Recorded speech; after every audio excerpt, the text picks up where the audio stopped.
मेरा नाम अनीश गवांदे है और मैं एनसीपी शरद चंद्र पवार का राष्ट्रीय प्रवक्ता हूं। आज हमारी पूरी एनसीपी शरद चंद्र पवार की जेएनके यूनिट एक साथ आई हुई है कहने के लिए कि आज एक मैसेज जा रहा है कि धर्म से तोड़ेंगे, हम कह रहे हैं कि धर्म से जोड़ेंगे। और जब धर्म से बांटने की भाषा इस्तेमाल की जा रही है, हम धर्म से जोड़ने की भाषा कर रहे हैं। और आज हम यहाँ शंकराचार्य मंदिर आए हुए हैं। मासिक शिवरात्रि का दिन है। हम प्रार्थना कर रहे हैं उनके लिए जिन्होंने उनकी जान गंवाई है। हम आज इस सुबह होली फैमिली चर्च गए हैं, हम शाह हमदान गए हैं, हम छठी पातशाह गुरुद्वारा गए हैं। और मैसेज एक है, in the face of terror we are all united, in the face of terror we must come together as one. देखिए, when there is a terror attack there are no political parties.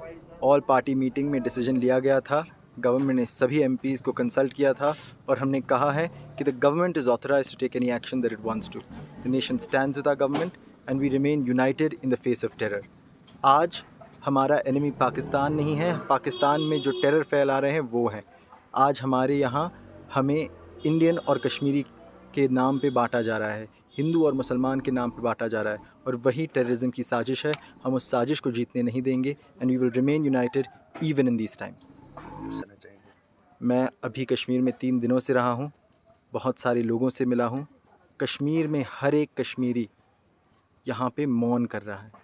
हर एक कश्मीरी को जो दुख हो रहा है वो देश में, पूरी दुनिया में हर एक इंसान को हो रहा है। यहाँ कश्मीरियत और इंसानियत हर कश्मीरी के रग रग में बहती है। और आज कश्मीर के लाइफस्टाइल पे, लाइवलीहुड पे एक बड़ा हमला हुआ है। आज हर कश्मीरी टेरर के ख़िलाफ़ यूनाइटेड है। आपने देखा होगा कि जो पार्टियां सेपरेटिस्ट थी वो भी पॉलिटिकल फोल्ड में आ रही हैं।